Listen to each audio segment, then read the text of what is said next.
Good morning. Medyo dili kayo init ang panahon karon, pero di kami nagsuroy-suroy sa gitawag nga bus dako sa Mualboal, Cebu. First time ni na ako pag-ari diri ya. Gwapo kayo ilang bus. Puti kayo. Ang ganda talaga dito. At saka may ano pa sila, may pwede maglaro ng volleyball. Yan o. Puti ay yung buhangin. Malinaw ang dagat. Sarap dito maligo. Pati mga aso, ang aga-aga pa lang yung mga aso nandito na. Ano. Yung mga aso dito.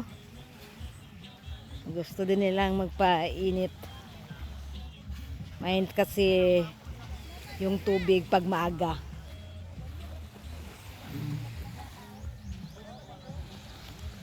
Laki talaga dito.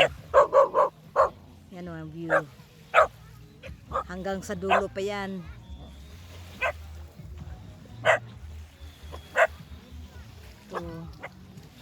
Ito ang pinakamagandang beach resort dito sa Mualboal. Meron namang isa doon, kaso lang nasira nung bagyo. Pero kung gusto ka ditong mag-dive o titingin ng mga turtles o kaya surfing, meron din sa ibang beach.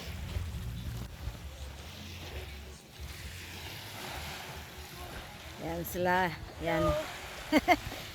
Si Ate Risi, si Kakay. Yan. Halo. Tingnan no, napakalinaw talaga ng dagat dito. Malinis pa.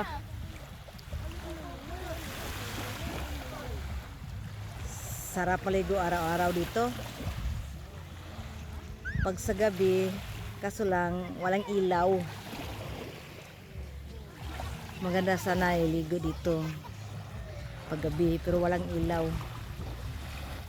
Pag sa umaga yan, kita mo na. Kita mo talaga kung anong sa loob ng tubig sa dagat.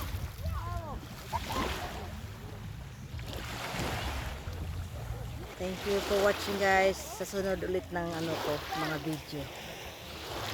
Bye bye.